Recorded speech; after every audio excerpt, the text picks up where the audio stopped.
नमस्कार।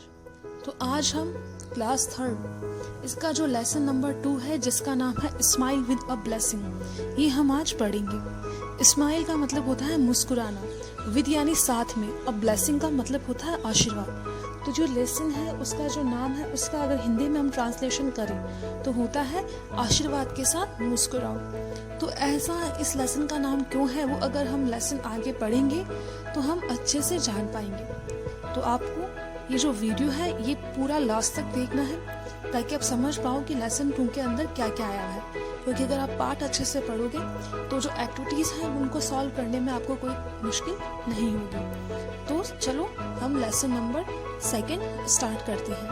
हम लेसन 2 निकालते हैं तो ये आपके बुक में पेज नंबर 9 पे है। आपके पास बुक्स हैं तो आप वो भी साथ में लेके बैठ सकते हो, अगर नहीं है तो आप इसकी हेल्प से लेसन है वो पढ़ सकते हो।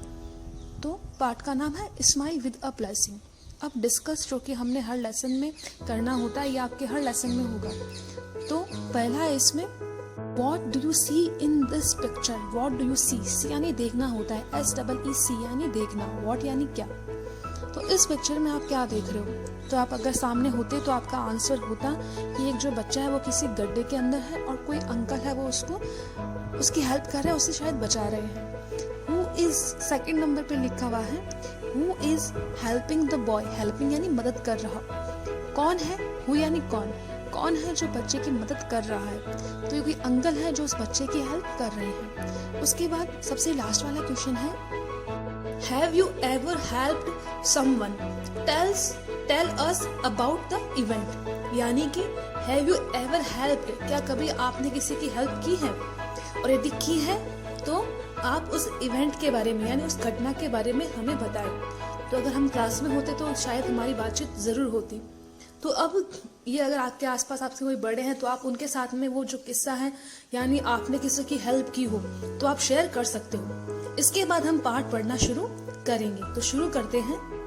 देखो जो पेज नंबर 10 है उसमें लिखा हुआ सबसे ऊपर now let's read the story, यानी चलो अब हम कहानी पढ़ते हैं। तो पिक्चर्स भी दी हुई है ताकि हमें क्लियर समझ में आए। An old lady was going to market, old lady यानी बूढ़ी औरत, was going to market, market यानी बाजार, गोइंग जा रही, तो एक बूढ़ी औरत थी वो मार्केट जा रही थी। She was carrying a basket of fruits, यानी कि वो एक जो ओल्ड लेडी थी, बूढ़ी औरत थी, वो फलों की जो टोकरी, बास्केट यानी टोकरी, फ्रूट्स यानी फल, तो फलों की टोकरी लेते हुए जा रही थी। ऑन द वे यानी रास्ते में। She stepped on a banana peel and fell down, उसने गलती से बनाना पील यानी केले का छिलका, पील यानी छिलका, उसके ऊपर उसने पैर रख दिया और इतने में जैसे उसने उसके ऊपर पैर रखा वो फिसल के वो गिर गई। और नीचे जो पिक्चर दी हुई है उसमें उसको जो पूरा वाकया है उसे डिस्क्राइब भी किया हुआ है एक पिक्चर के थ्रू। आगे लिखा हुआ है people started laughing at her, people यानी लोग, स्टार्टेड ने शुरू कर दिया, लाफिंग यानी हंसना, तो लोगों ने उस बूढ़ी औरत के ऊपर हंसना शुरू कर दिया। All her fruits scattered on the ground, scattered यानी बिखरे हुए या बिखर गए, उसके जितने भी फ्रूट्स थे जो इस बास्केट में थे वो सारे के सारे सड़क के ऊपर बिखर गए। यहाँ तक की स्टोरी दोनों पिक्चर्स में भी आप देख सकते हो, आपको पिक्चर्स को देख के भी स्टोरी है वो समझ में आ जाएगी। अब आगे हम पढ़ते हैं नेक्स्ट पेज के ऊपर।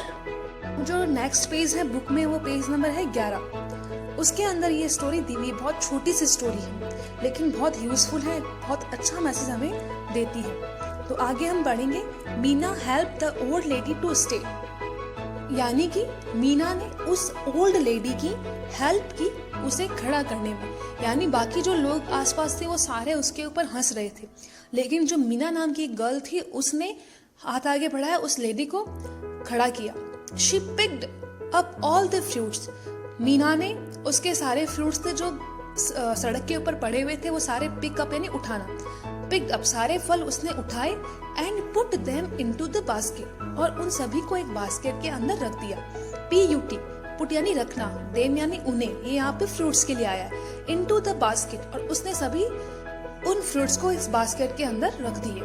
Meena through the banana peel into A dustbin, Meena ने इसके बाद में जो बनाना पील था यानी जो केले का छिलका था उसको भी डस्टबिन के अंदर फेंका। THREW थ्रू, थ्रू यानी फेंका।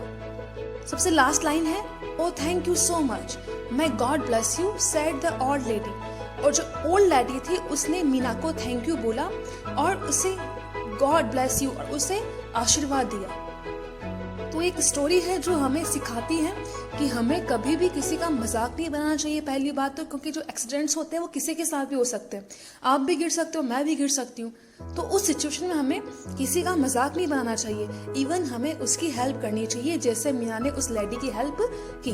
तो जब भी आप अपने आसपास ऐसे लोगों को देखते हो जिनमें आपकी हेल्प की जरूरत है तो आपको बिना हेजिटेशन के, बिना किसी संकोच के उनकी हेल्प करनी चाहिए, क्योंकि अच्छे कामों में किसी की हेल्प करना बुरी बात नहीं है। हाँ, यदि आप किसी गलत काम में उसकी हेल्प कर रहे हो तो वो जरूर गलत है, लेकिन अगर किसी को आपकी जरूरत है, मान लीजिए आपकी क्लास में कुछ बच्चे हैं जो आपसे वीक हैं, वो आपसे हेल्प मांग रहे हैं कि मुझे क्वेश्चन समझ में नहीं आया, तो आपको उसकी हेल्प करनी चाहिए, कोई बुराई नहीं है। ऐसे हमने पढ़ा, कोई बूढ़े बुजुर्ग है, आप कहीं जा रहे हो, वो रास्ता पार नहीं कर पा रहे हैं क्योंकि बुजुर्ग है, तो उनकी हेल्प करनी चाहिए। तो ऐसे बहुत सारे मोमेंट्स हमारे आसपास होते रहते हैं जिसमें हम देखते हैं कि किसी को हमारी जरूरत होती है, लेकिन हम पता नहीं क्या हमारे बीच में एक हेजिटेशन होती है हमारे मन में कि हम नहीं कर पाते। लेकिन हमें बिना किसी झिझक के बड़ों की हेल्प करनी चाहिए, जो नीडी हैं, जिनको हमारी ज़रूरत है, ज़रूरतमंद है, उनकी हेल्प हमें करनी चाहिए। ये बहुत ही अच्छा मैसेज है, ये वो जो